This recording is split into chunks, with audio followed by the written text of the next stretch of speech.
Hi friends, it's Miscellaneous Gab, and today we will be discussing the main differences between the book and the movie of the same name, The Woman in Cabin 10. Whether you love reading thrillers or you just happen to watch this on Netflix, there is a lot to talk about. I thought it would be interesting to compare both the subtle changes between the two and the big changes and discuss if it was effective. Netflix recently released the movie version of The Woman in Cabin 10 starring Kiera Knightly. It's a short and sweet hour-and-a-half movie that's not going to rock your socks, but it is a pretty low commitment, low time investment film for a Friday night. I did read the book a couple of years back and then re-listened to the book on a road trip through Norway, just because a lot of the book takes place Norway adjacent and I was reminded of it. First things first, I really like the premise of the story.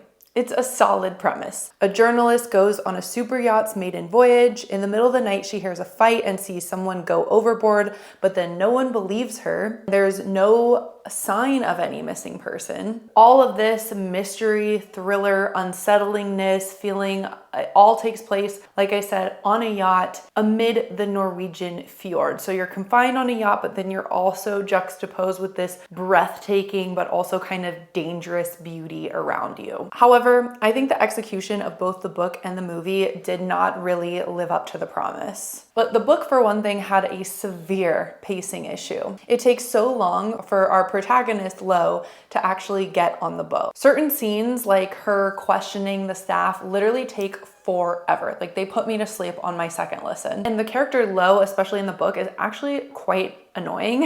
And I think that's a problem that a lot of people have in the book. It is something that the movie solved for. Most of the mystery itself in the book is actually exploring red herrings. I love a good whodunit red herring type of thing, but when you look back, you realize that a lot of different avenues were explored. A lot of time was spent on things that brought up the suspense, but then never really went anywhere. The actual twist of the book was still cool and satisfying. The movie, on the other hand, moved too quickly, so much so that the suspense and character development, other than Lo's, were pretty non-existent across the board. And this was even with the movie even adding characters that weren't even in the book and gave them more to do. It also added a lot of drama, a lot of extra wow, suspenseful, even violent scenes that, if anything, made an already slightly unbelievable story like not believable at all. It seems that they added in drama kind of willy-nilly so that there was no payoff, no strategy to some of the more, what could have been more intense and dramatic scenes. Intensity and thrillers, they are a really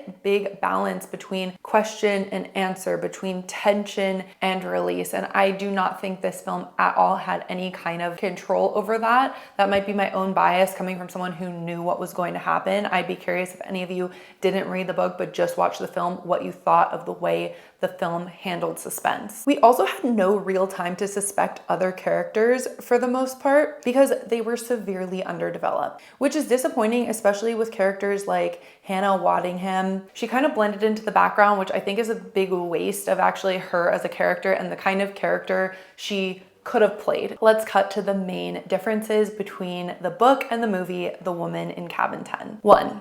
Lo's characterization and character arc. In the movie, Lo is an award-winning investigative journalist who is very well known and very well respected in her field. In the book, she is actually a travel writer who writes for a very less well-known little travel mag called Velocity. She's in her early 30s and really feels like her career is stagnant. The only reason she actually is able to go on the ship is not because she personally was invited like she is in the film, but because her boss, who is the one who gets the cool travel jobs, could not attend. A big part of Lo's characterization and arc is her presence as an unreliable narrator. Now, in the book, there is a catalyst for her unreliability that I think is actually more compelling than what they showed in the movie. So in the book, The book opens with a home invasion, with a burglary, where someone comes into her home, slams the door in her face, and it's actually really, really scary. I think the book does a tremendous job of painting this picture where I really felt like I was in her shoes, being a woman in my home alone and hearing someone in my house, seeing them. That shit does not just roll off you, and then it traumatizes you. And in the book, it traumatized her. Lo in the book seems to be a heavy drinker or someone who enjoys alcohol. She's also on antidepressants, but her drinking has really intensified due to this traumatic event that she experienced, the robbery. She also can't sleep, right? She's been terrified to go to sleep for fear of something like this happening again, or nightmares, etc. So by the time that she's on the boat, she is hungover, she is severely, severely sleep deprived. I think this did a great job for actually making the reader kind of almost dislike her at times because she isn't very likable, but also question her sanity. Now, I know this is really, really hard to do within a movie where we're following around the main character, and if the main character is seeing it because it's a movie, we are seeing it too. There, of course, are amazing movies that do an unreliable narrator really well, like Memento, like Fight Club. Instead, the movie gave her another kind of trauma, arguably an even more intense trauma of actually witnessing another woman's death during an investigation in which that she was involved in. This is another area that just doesn't seem as well developed. It's hard to really understand like how much this has impacted her. And while it might make her more jumpy, I don't think it makes her as unreliable as traumatic event coupled with mind-altering medication combined with abuse of alcohol combined with sleep deprivation. I understand why the film didn't show the robbery. It just would have taken too long. Overall, I think that Lo's character in the book is more compelling, but her character in the film is more likable. So you tell me what you think is the better choice here. The big change number 2 is that there was no Judah. In the book, Lo has an American boyfriend named Judah.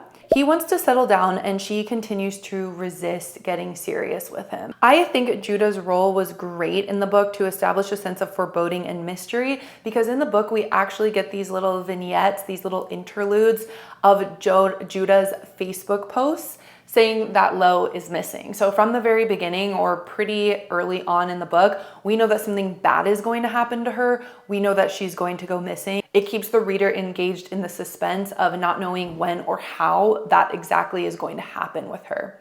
Number 3 is both the murder scene and kind of the way that led up to it, including Lo's first interaction with the mysterious woman. In the book, she actually knocks next door on the door next door, cabin 10, because she doesn't have any mascara.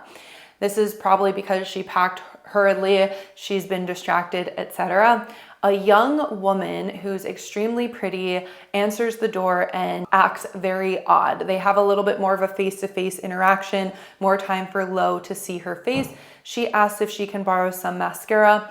The young woman says, "Here, just keep it. I don't want it back," and kind of gets her out of there. This is obviously different to how this plays out in the film, where she kind of walks in on her just coming out of the shower. The mascara ends up kind of being that token of proof that a woman was indeed in the other room, which I guess they kind of combined with the cigarette butts in the movie, as well as the hair that she found in the sink. During the murder itself, Lo really thinks she sees like a hand in the water kind of moving. Like the whole thing that has haunted her is not just a woman went overboard, but that an alive woman went overboard. And there's this idea that Anne was still alive. Now the woman, Carrie, in the book, she's a little bit more morally gray. In the movie, she kind of comes off as someone who Richard Bulmer just took advantage of and actually used this facial recognition software to find a decoy of his wife so that he could steal her inheritance. In the book, they actually did have an affair.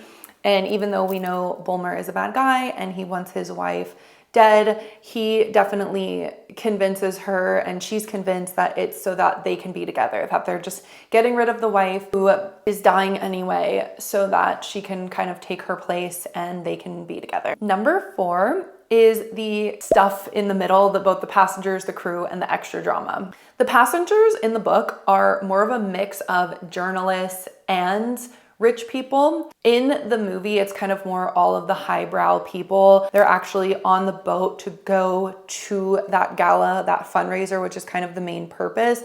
Whereas in the book, it's the maiden voyage of what's going to be a luxury yacht trip. And that's why they have more press and journalists there to be able to document it and give a favorable review of the experience. Ben, who is Lo's ex, he is on the ship in the book, but they kind of combine him with another character who is the photographer. He doesn't get stabbed by a drug needle and die. That is completely something that was made up. In fact, in the book, he kind of outs Lo. He gossips about her to the other passengers, saying that she's traumatized, that she's on antidepressants, and she gets really mad at him for that because it serves to ruin her credibility with something that's very important to her, this thing that she witnessed. In the book, the other passengers seem really suspicious. Lo kind of assesses the situation similar to in the movie of like, could it be this person? Could it be that person? What are they up to? And we kind of get these other backstories or where they were or how it could have been them. I do think this was slightly done in the movie, but not to the same degree. In the book, Richard Bulmer isn't involved in what's going on until much later. The actual yacht crew and the security guards give Lo the cold shoulder because they don't want a writer, a journalist, to be bringing bad press upon their service, their yacht. The scene where Lo is like pushed into a pool from the top deck and then the cover of that pool goes over her was a cool scene in the movie, but was completely made up for the movie. In the book, Carrie still maintains that she loves Richard and can't betray him. Eventually, Lo gets Carrie to talking about the night that she helped Bulmer throw Anne overboard, remember, possibly alive. Lo ultimately, even though she's kind of being held prisoner, succeeds in forging a personal connection with Carrie. They hatch a plan where Lo can escape. In the book, remember, we're seeing those Facebook posts about Lo going missing and no one knows where Lo is. Per Carrie's plan, Lo actually disguises herself in Carrie's clothes. She locks Carrie in the room and goes into Bulmer's yacht suite to get some money that Carrie has left there in order to escape. However, Bulmer suddenly returns to the room and Lo is forced to kind of climb over the deck, the veranda, which we saw her do in one scene, to reach the neighboring suite, but she falls into the ocean instead. In the movie, she is running away from the doctor and the other member of the crew and has to jump overboard. Either way, I think the book did a wonderful job of describing just how freezing cold the fjords are. I've jumped into a fjord in Norway in the spring and summertime, and it was absolutely breathtakingly cold. Definitely. So, and that was for 5 seconds. I can't imagine getting all the way dunked in, falling from a yacht, and then having to swim to shore. So that scene is really well done in the book. Obviously, in the film, members of the crew and the doctor are in on the plan and try to kill Lo per Bulmer's request. This didn't really do anything for me personally. I don't think that the drama was intensified by having more people in on it. I didn't like that, to be honest. Number 5, last but not least, we need to talk about the ending. The movie completely changed the ending, I think for the worse. I think the ending is really what made this film fall flat. And for what? Why did they change the ending? I'm gonna tell you what happens in the movie. In the movie, Lo crashes the gala and reveals the truth. And you think if all these people are working for Bulmer, how did she even get on stage to steal the microphone? Eventually, Richard shows his true colors at the gala and the guests are horrified. The truth is out. And then the security guard then like shoots Bulmer. Lo kind of like knocks him out and girl power, he's dead. So while I love Guy Pearce for this role, I hated this ending. It was just In the book, the ending is way more tense and ambiguous. So after Lo falls in the freezing cold fjord, she eventually swims to shore and is able to get help in a little village hotel. But slowly but surely she learns that the owner is in the pocket of Bulmer, that he kind of owns this whole town.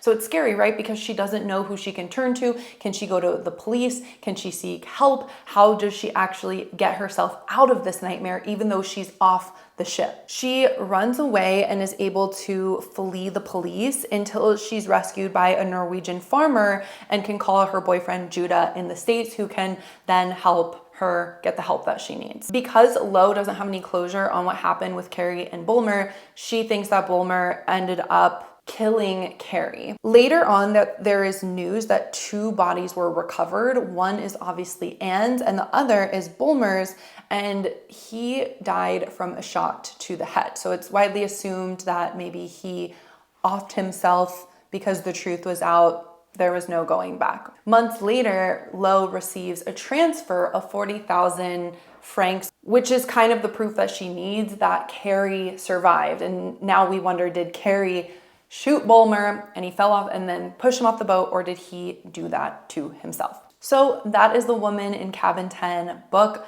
versus movie. If you read the book and watched the movie, what did you think? What did you prefer? Obviously, I think both have their issues. I'm not saying the book is one of the best books I've ever read. Certainly not saying the movie is one of the best movies I've ever seen. I think that we could all take away how to work on that narrative tension, pacing, and characterization. You know what? I love a good thriller every now and again. When I'm cleaning the house, when I'm on a walk, when I'm on a run, it's good listening. I like to listen to thrillers on audiobook. If you're new around here and you like what you see or hear, please consider subscribing to my channel, liking this video, and commenting down below. I'd like to take a moment to thank all of my Patreon Waffle VIP members. Thank you to Jim Rodney, Chris Bazeski, Matt Winbury, Bo Dierker, Daniel Ariano, Marlon Yamzon, and Dolores Abernathy. And thank you to everybody else who supports me on Patreon. We have weekly discussions and questions on there, as well as exclusive reviews and watches and full-length videos. I will see you next time. If you are going to the fjords, if you're going on a yacht, make sure you stay safe out there. Talk to you later. Bye.